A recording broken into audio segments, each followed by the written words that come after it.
चुनाव परिणाम के बाद भाजपा कार्यकर्ताओं के ऊपर हो रहे हमले के खिलाफ बारिश में भीगकर घोकसाडांगा थाने के सामने माथाभांगा विधानसभा के भाजपा विधायक सुशील बर्मन के नेतृत्व द्वारा विरोध प्रदर्शन किया गया। शनिवार कूचबिहार जिले के घोकसाडांगा थाने के सामने भाजपा विधायक तथा भाजपा के अधीन में रहने वाले ग्राम पंचायत के पंचायत सदस्यों में प्रधान के द्वारा विरोध प्रदर्शन किया जाता है। भाजपा की ओर से आरोप लगाया गया है कि चुनाव के परिणाम निकलने के बाद से ही भाजपा के कार्यकर्ताओं के घर में कौन कौन करने के साथ साथ भाजपा के अधीन में जो ग्राम पंचायत प्रधान है उन्हें धमकी देकर तृणमूल कांग्रेस में शामिल होने के लिए कहा जा रहा है। पुलिस प्रशासन को बताने पर भी किसी प्रकार का काम नहीं हो रहा है, जिसके कारण ही शनिवार सुबह 11 बजे से 1 बजे तक 2 घंटा तक धरना प्रदर्शन किया गया। बाद में पुलिस के आश्वासन पर उन्होंने धरना प्रदर्शन उठा लिया है।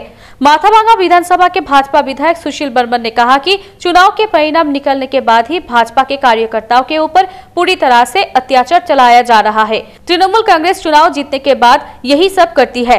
उनके द्वारा हमारे ग्राम पंचायत प्रधान एवं पंचायत सदस्यों को उनके पार्टी में शामिल होने के लिए धमकी दी जा रही है। पुलिस को बताने पर भी किसी प्रकार का काम नहीं उठाया जा रहा है, जिसके कारण धरना प्रदर्शन किया गया है। पुलिस अधिकारी द्वारा विषय को देखने का आश्वासन दिया गया है।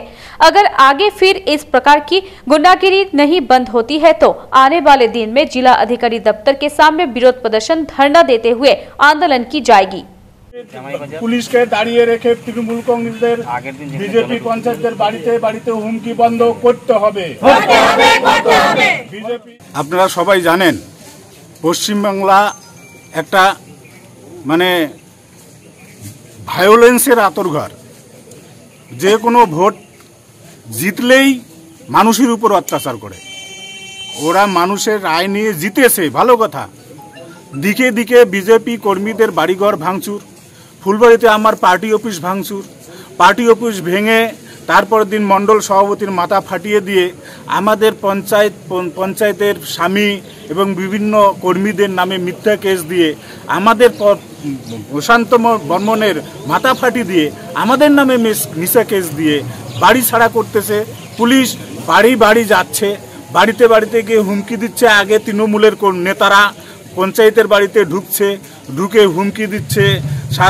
সন্ধ্যার সময় টাইম দেওয়া হলো, এই সন্ধ্যার মধ্যে জানাতে হবে, দলে যোগদান না করলে মুশকিল আছে, কেস মিথ্যা কেসে ঝুলিয়ে দিব, জেল খেটে মারবো ইত্যাদি ইত্যাদি হুমকি দেওয়া হচ্ছে প্রত্যেকটা পঞ্চায়েতের বাড়িতে, ফুলবাড়িতে। অন্য অন্য অঞ্চলের পঞ্চায়েতদেরও এরকম করে হুমকি দেওয়া হচ্ছে, শাসানি দেওয়া হচ্ছে। এখন কি দেখছেন, সামনে দেখতে পাবেন পুলিশি অত্যাচার করে আপনাদের আমরা বাড়িঘর ছাড়া করব, তৃণমূলে জয়েন করতে বাধ্য করাবো, এই ধরনের অত্যাচার চলছে। বাড়িঘর ভেঙে দিচ্ছে, লুট চলছে, বিভিন্নভাবে ভারতীয় জনতা পার্টির কর্মীদের উপর আঘাত হানতেছে।